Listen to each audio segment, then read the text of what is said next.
would love to hear if, any advice that you might have for someone that's just dipping their toe in the water, that's getting started with freelancing. Like, what advice might you give someone at the beginning? I think my advice would be do a combination of both pitching and marketing, which are two different things. Mm-hmm. Marketing being more find those editors, I'm going to go back to the trade magazine example. If you know something about gardening, find trade publications about gardening. Send them just a letter. It doesn't have to have a pitch in it, even just a letter of introduction saying, I'm so and so. I've written about whatever it might be in the past. Gardening is my passion, and here's what I know about it, and here's what I could bring to the table. Would love to work with you if you have any opportunities in the future.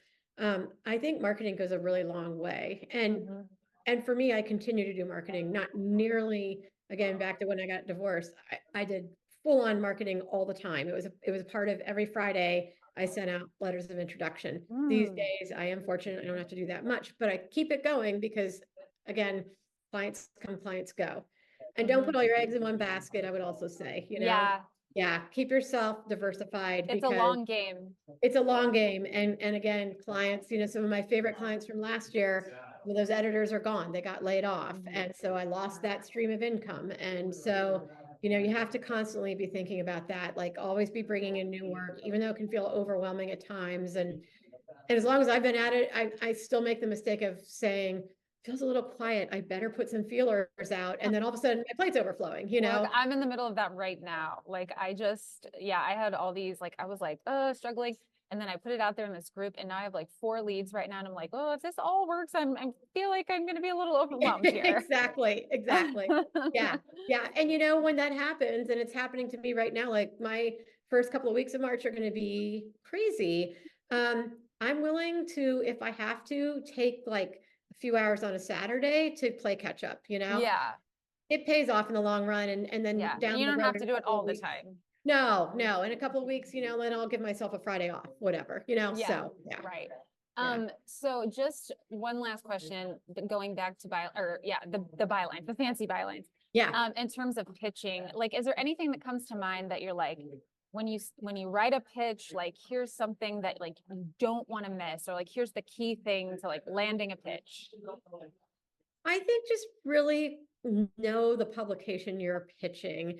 And even better if you happen to like, really know who the editor is that you're pitching, like see what work they're doing if they have bylines, Hmm. or see what Right. their department is doing, study it, know it, and then deliver that to them. Hmm. If you're going kind of outside of those kind of, lanes, you're going to have less of a chance to get in. But if you're going to deliver to them what they write about and want and need, you're gonna have a better chance. Yeah, that's another time that Twitter can come into play. If an editor is on Twitter, you can sort of just see if they're active, like what have they been talking about on there with other people or Totally. tweeting out. Like, I was doing that the other day, stalking an editor, and I was like, oh, okay, I see. Like, he's an opinion editor of somewhere, and I was just curious, like, which pieces he would actually, and he didn't tweet that much, but he did tweet a few of them. And so I was like, this is giving me an idea of like the kind of stuff he's interested in. So Completely. that's great advice. Anything else we didn't cover that comes to mind that you might want to share?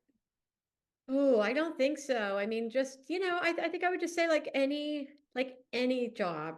I mean, it has its pluses and minuses and its ups and its downs. And you know, it's not, I don't think freelancing is for everyone, but if you think it is, I encourage anyone to go for it.